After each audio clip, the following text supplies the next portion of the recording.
Let's go! Batter up! We're taking the afternoon off. It's a beautiful day for a ball game, today. The fans are out to get a ticket or two. From Walla Walla, Washington to Kalamazoo. It's a beautiful day for a home run, but even a triple's okay. We're gonna cheer and boo and raise a hullabaloo at the ball game today.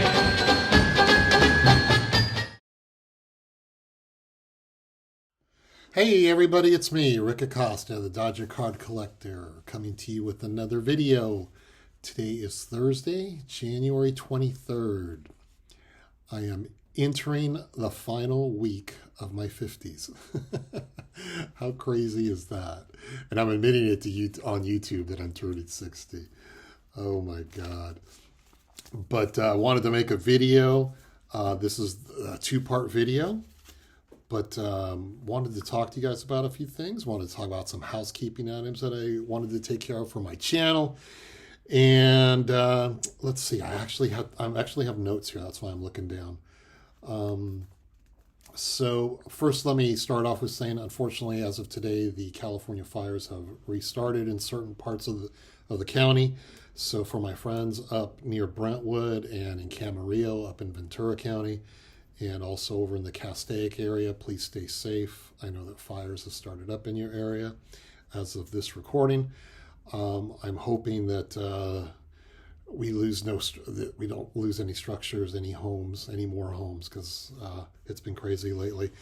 I do know that we're going to be having rain on Saturday and Sunday. It'll be the first rain we've received in about 8 months. But thinking about you guys up there, hopefully everything's okay. So wanted to talk about that. Going to be watching some football this weekend. Last weekend was tough. It was hard. The Rams almost came back and beat the Eagles, but it just didn't pan out. So the Commanders are going to take on the Eagles, and the Bills are taking on the Chiefs. Let's talk about the Commanders first and the Eagles. I would assume the Eagles are going to win, but I think last week the Rams showed that the Eagles are beatable. The Eagles are a little beat up. The Commanders did beat the Eagles the very last week of the season, I think, or the second to last week of the season. So the Eagles are a beatable team. The Chiefs and the Bills, I think the Bills are going to do it this time, you guys. Kind of reminds me of like the Dodgers and the Yankees in the 50s. Eventually the Bills have to beat these guys, and they've shown that they've already beaten them once this year, and I think they kind of beat them up. And Josh Allen, I think he's going to be the MVP if it's not Saquon Barkley. I think it's their time. I will say that whoever wins the AFC Championship, be it the Bills or the Chiefs, I think they'll win the Super Bowl. AFC looks a lot more dominant this year. But looking forward to some football. With all the craziness that's been happening out here, football's just a nice relief. And I think that the Championship Sunday games are way more exciting. It's my favorite weekend football-wise of the year. I enjoy these two games way more than I ever do the Super Bowl. So I'm looking forward to these two games. Happened to watch some college football, watch the College Football Championship with some buddies on Monday night. Wasn't a very good game. Ohio State was pretty dominant. They kind of took it to Notre Dame, even though Notre Dame tried to make a comeback late in the game. So, and naturally, for me, when football season ends, that's the beginning of baseball season. So I'm looking forward to that as the Dodgers keep signing everybody that seems to be readily available to play on the team. What I wanted to make a recommendation or just a suggestion. As much as I love sports cards, as much as I love baseball and football and basketball and hockey, I also love my music. I'm a big old rock and roll snob. And this past week, I went to go see A Complete Unknown, the movie about Bob Dylan. What an incredible movie. If you have not seen it, please go see it. If you're a Bob Dylan fan, what are you waiting for? I'm a casual Bob Dylan fan, and I loved it, and I think I might go see it again next week. Or if you're like my friend Matt said he's not really into Bob Dylan. I go, you know what? Even if you don't know that much about Bob Dylan, it's still a really good movie about the music and the times, and it's a good story all around. So if you're looking to go to the movies, date night with the wife, with the girlfriend, you have older adult children, go take them to go see A Complete Unknown by Bob Dylan. Definitely worth it. I also noticed, as I know there's a lot of Roberto Clemente fans on YouTube, Amazon Prime Video. If you have Prime Video, Amazon Prime Video, they are streaming a movie called Chasing 3000, starring Ray Liotta. And I believe it's a true story about two young boys from Pittsburgh who moved to California, who drive across the country to go witness Roberto Clemente's 3,000th home run, or 3,000th hit. Not his 3,000th home run, his 3,000th hit. And while the movie's a little cheesy and some of the footage they have isn't accurate, it's a good movie. I've actually seen it 3 times, once recently, but I've seen it a few times. It's a good story, and there are baseball cards in this movie, you guys. So if baseball cards are your only interest, there are baseball cards in this movie. But check out Chasing 3000 on Amazon Prime Video. What else? Going through my notes here. Oh, regarding my channel, my YouTube channel, heading into a little bit of some craziness into my life. So I wanted to make a point to say that I am behind on commenting on my videos and on my emails, and for that I apologize. It's been a little crazy the past 6 weeks with work and now with these fires, so I have not been keeping up on my comments or my emails, so I am working on that hopefully this weekend. I take pride that people watch my videos and want to comment, so I apologize to you for not doing that. I will get better on that. What are we doing today? So today, in honor of me turning 60 years old, I am going to do a top 60 video. Now, I know that a bunch of you guys did, we saw the top 50s, the top 100s at the end of the year. I held off on purpose because of the birthday coming up, and I decided to do a top 60 as I am turning 60. Now, I do hear and I agree to an extent, I hear the whole flexing remark, and there is a part of me that does think that it is flexing.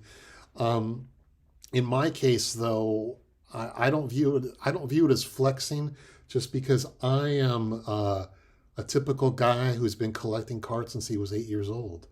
I was buying wax since I was 8 in the 70s and in the 80s.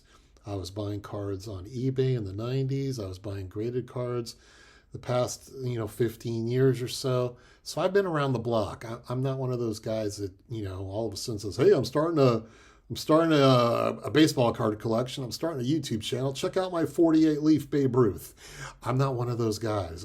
I make these videos to show off my collection because I'm proud of it.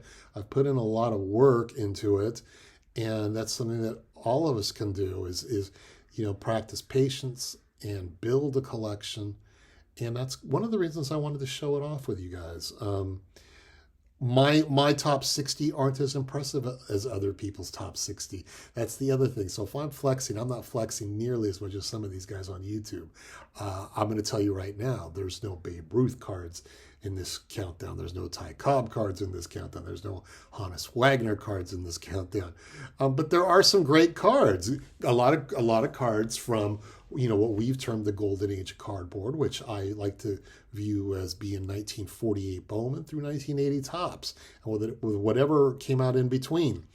Yeah, you're going to see some pre-war in there because I do have some Gaudies and some play ball cards. But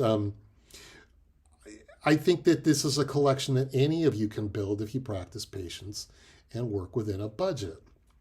I'm a regular guy just like you guys. I have a mortgage. I have bills. I thankfully do not have any credit card debt because of baseball cards. So it's not like I'm showing you a 1957 Topps Mickey Mantle and a 7 and owe $4,000 on my credit card. So I am proud of that fact.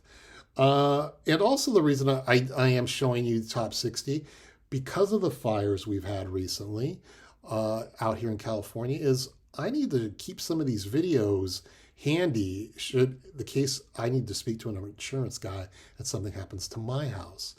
I have videos of my card room, and I want a video of my top cards.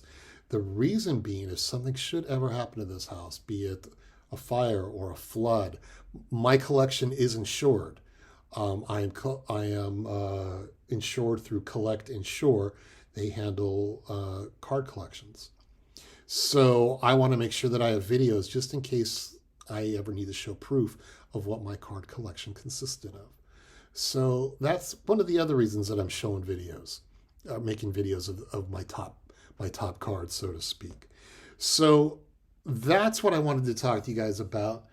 And so we're going to do this in two parts, you guys. Today I'm going to show you card numbers 60 through 31.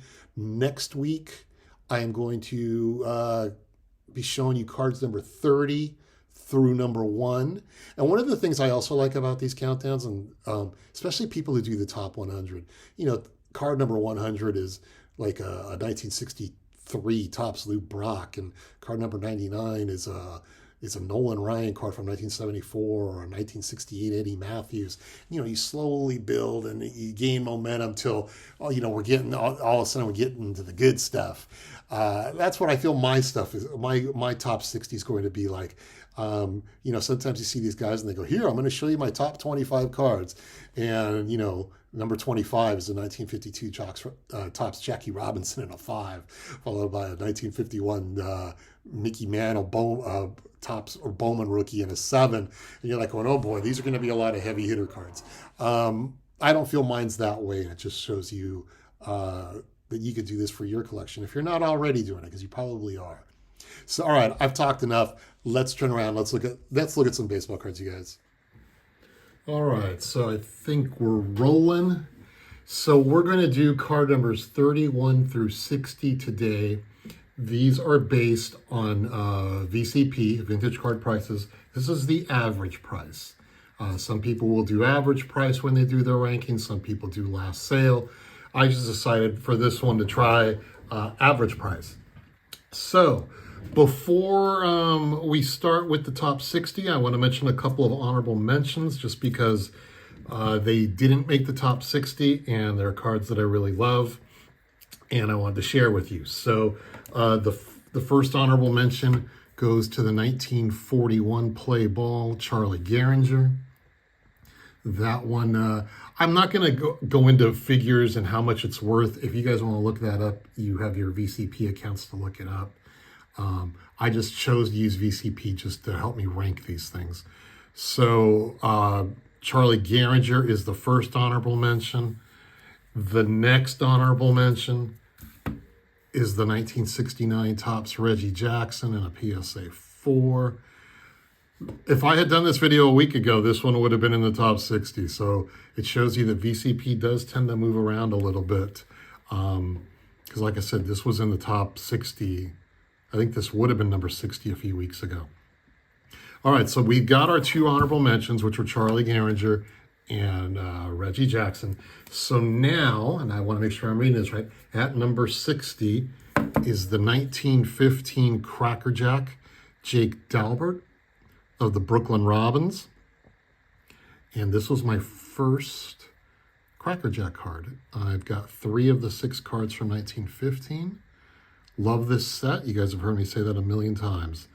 So here is, at number 60, Jake Dalbert. At number 59, the 1954 Topps Tommy Lasorda in a PSA 8 off-centered. This is an old PSA slab. Just look at the typing on there. My brother bought me this, God, we're going probably on a good 10 years ago. And that is at number 59, that is 1954 Topps Tommy Lasorda. Coming in at number 58, the 1969 Topps Johnny Bench and in a PSA 6. I like this card way more than his 68 card. Just love the Reds uniforms, love the pose. Johnny Bench has his own card. I do own the 68, and I think you might see it later in this video, if not the next video. But love this card. I would take this card over the 68 any day. So that is number 58. Coming in at number 57, Stan Musial, 1953 Bowman color, and PSA 3. Stan doesn't have many cards, but this is just, look at that smile. That's totally Stan Musial. So that is Stan Musial at 57. Coming in at number 56, Warren Spahn, 1950 Bowman, and a PSA 5. That's Warren Spahn. Good looking card. Now here's talk about a fall from grace. This card would have been in my top 10 had I made this video a year ago. Coming in at number 55 is the 2011 Topps Update Mike Trout. I bought this card, I want to say during COVID, maybe after COVID. The price was starting to come down, and I bought it. Little did I realize the price is going to drop dramatically. So it's still a good-looking card. It's still a Mike Trout card. I still think he's got some good years left in him. He's still going to the Hall of Fame, and it's a card I definitely want in my collection. So coming in at number 55 is Mike Trout.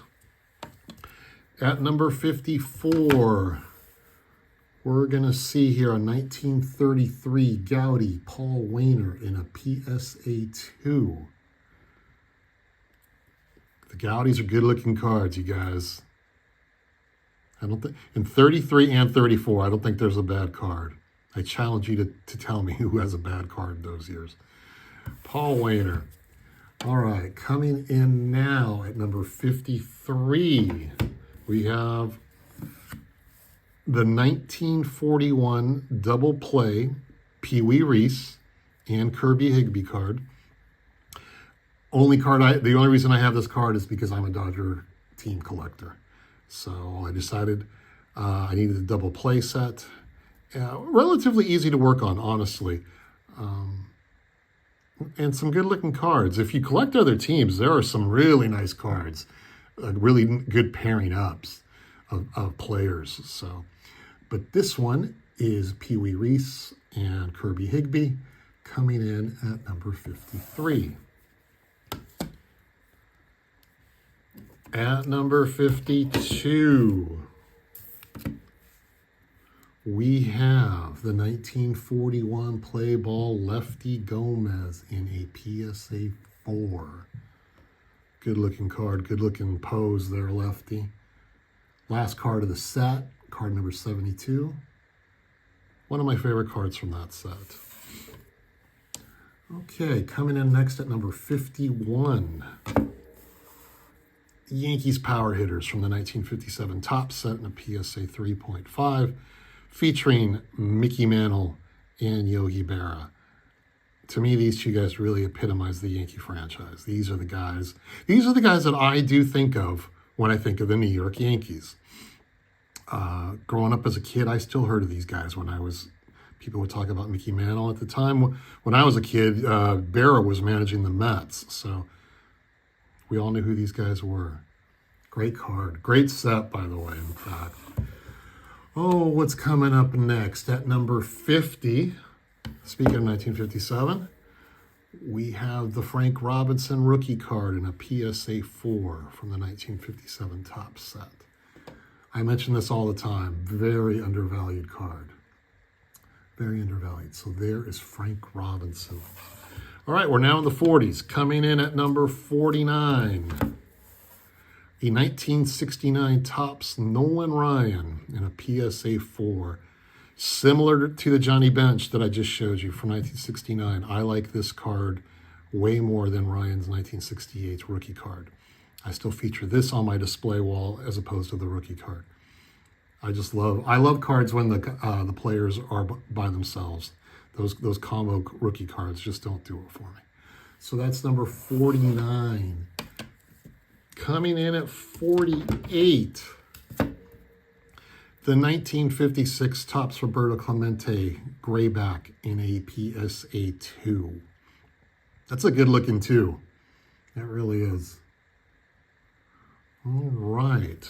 What do we got next? We're coming up to card number 47. Another horizontal card, another card from 1957. That is the 1957 Topps Dodger Sluggers in a PSA 7 featuring Carl Furillo, Gil Hodges, Roy Campanella, and Duke Snider. Definitely one of my favorite cards.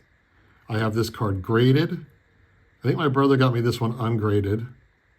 And I have, no, I don't know. My brother bought me one, and then I bought the ungraded version, I think. My memory escapes me, but there is the Dodger Slugger cards. All right, we are now moving on to card number 46 from the 1941 play ball set, Mr. Bobby Doerr.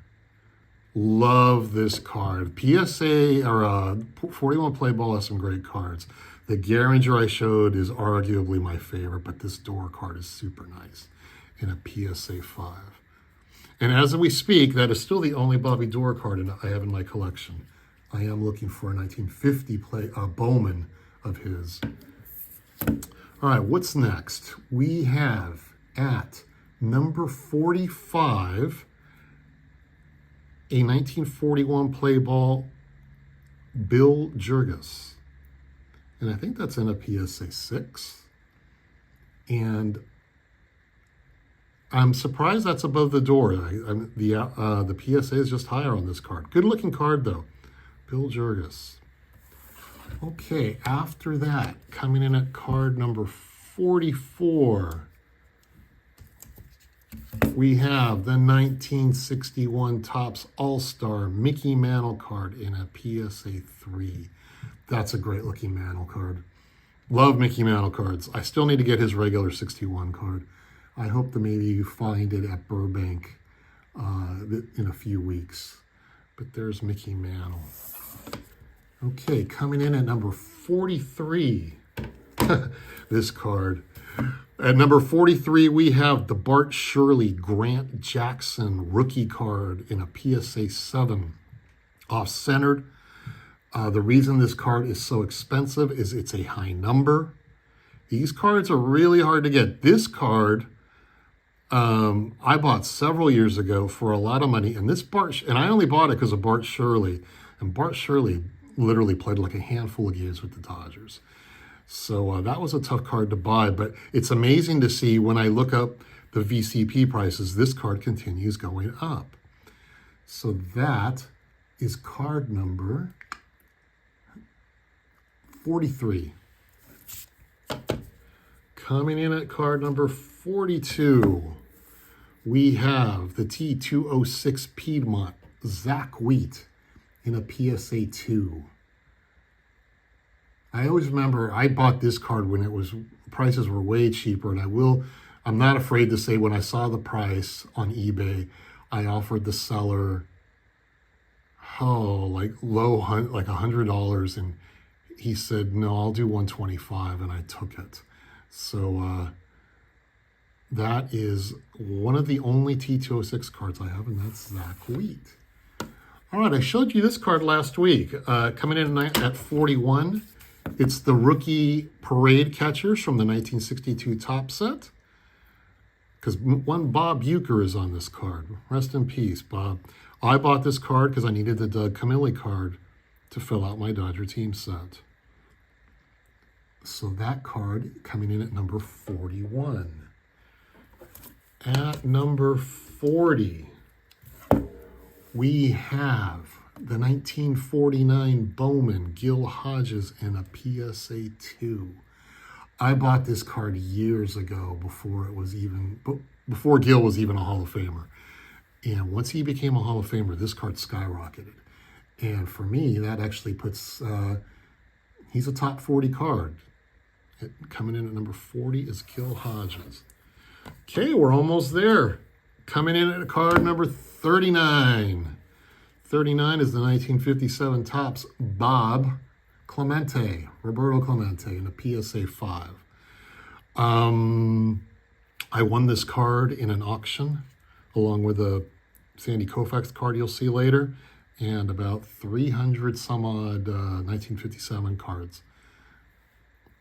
And that helped me build the 1957 set. But that's Roberto Clemente. Coming in at number 38. Oh, this guy doesn't have a bad card. And that is the 1963 Topps Sandy Koufax in a PSA 6. Love telling this story. Several years ago, this showed up on eBay. Starting bid of $99. Mind you, this was several years ago. $99 was a lot of money. I'm like, I'll bid $99. No one ever bid again, and I won the card. So I always say I think this is my favorite Koufax card. And then somebody shows me a different Koufax card, and I said, oh, I love that card too. So that is Sandy Koufax. Coming in at number 37. A T205 Gold Borders Eddie Collins Closed Mouth in a PSA 2. Eddie Collins is a great player. Who was better, him or Rogers Hornsby? That's a debate they had in the early 20th century. But there is Eddie Collins. All right, coming in at card number 35. We've got the 1950 Bowman Bob Feller. I bought this card at the Long Beach Card Show a few years ago. I saw this, I've told this story a few times. Somebody on YouTube, I think it was Don Field of Dreams, had this card on the screen, and I said, oh, I love that card. I have to buy it. So I did. There was the Bob Feller card. All right, we are down to card number 34. Is that right? 34? I'm skipping stuff here. Okay. So technically that was card number 35. Here's card number 36. I went out of order. So at 36, I have the 1956 Sandy Koufax in a PSA 4. I was given this card ungraded. My only PSA submission, I submitted this, and I received a 4. Okay, so just to clarify, this is card number 36. The Feller is card number 35. And now we're going to card number 34. Card number 34 is going to be the N162 Goodwin Champions Bob Carruthers card. The last 40-game winner of the Brooklyn franchise, back then known as the Bridegrooms. My 19th century card that I bought at the Burbank show last year. Love this card. Just as a Dodger team collector, this represents the oldest card I will ever buy of theirs. And I'm not even looking for anything else like Allen and Ginter or anything else. I am looking for an 1895 Brickyard Kennedy card. But there is Bob Carruthers. Okay, so we're down to 3. At 33, here he is again. Mickey Mantle. A 1963 Topps Mickey Mantle, even though it's mislabeled up here, 1962. And a PSA 4. And that is card number 33. Card number 32. The 1941 play ball Dominic DiMaggio. I bought this card from George, Diamond Yard Sports Cards at the Burbank show. Gave me a good deal. It's just a great card to have in my collection. I have several Dominic DiMaggios. I have the 52 Topps, the 53 Topps, and I'm currently trying to get the 1950 Bowman card of his. Dominic DiMaggio. And our last card for today is card number 31. Roy Campanella, 1949 Bowman in a PSA 1.5. And I wish the Brooklyn logo was on there, but I won't complain. But that's number card 31, you guys. So what we just looked at were card numbers 31 through 60 with a couple of honorable mentions. I'll be back next week where I will show you card numbers 1 through 30. All right, you guys, have a wonderful week. Thanks for hanging out with me. Take care. We'll talk to you soon. It's a beautiful day for a ball game.